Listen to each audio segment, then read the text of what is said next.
All right, guys, this is day 2 of our virtual mentor sentence that we were working on.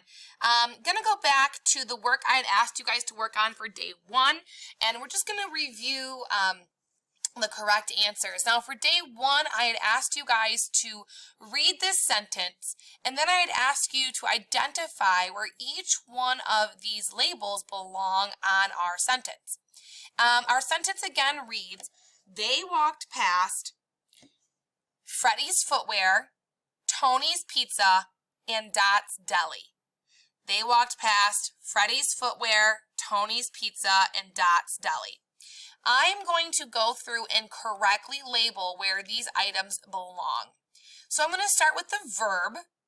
Our verb in this sentence is walked. So walked is your verb. That's the action that they are doing. I have 3 commas listed. I'm going to label my not move that whole thing. I'm going to label my 3 commas. I have a comma here. I have a comma here. Freddy's Footwear, Tony's Pizza. Oh, and I guess I only had 2 because I listed 3 things, but I guess I did 2. So sorry about that, guys. That one shouldn't be there. Delete that one. My apologies.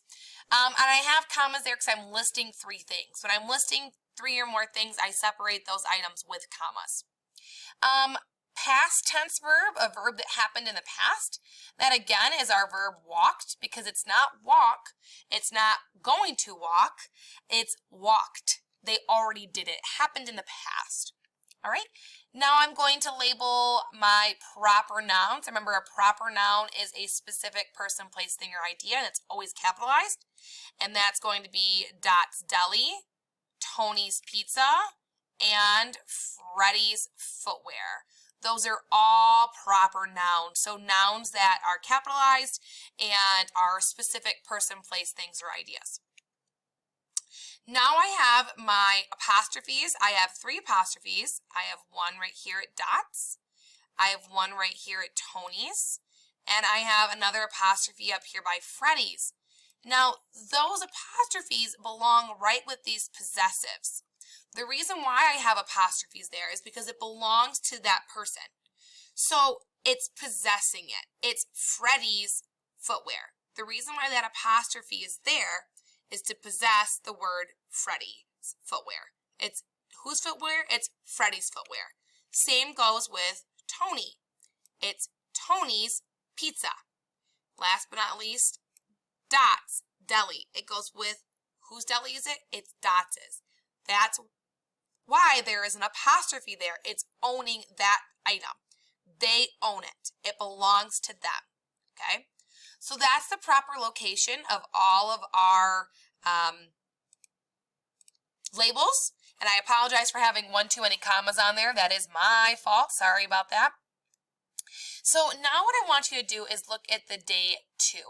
So the day 2 is asking you guys to revise that sentence without changing the meaning. Make the sentence stronger. So the sentence again is, they walked past Freddy's Footwear, Tony's Pizza, and Dot's Deli. How can I make that sentence more powerful or add more content to it without changing the meaning of it? Now this is an example. I do not want you guys to use this, but my example would be, they quickly walked past Freddy's Footwear, Tony's Pizza, and Dot's Deli on a Sunday afternoon. Okay, that is an example that I used to make the sentence stronger. I added more detail to it, but I didn't change the meaning. They walked past those 3 places on a Sunday afternoon. Okay, that is my example. I don't want you guys to copy that, but all you're doing today is adding more to the sentence, making it stronger without changing the meaning. All right, that's your day 2. Good luck, guys.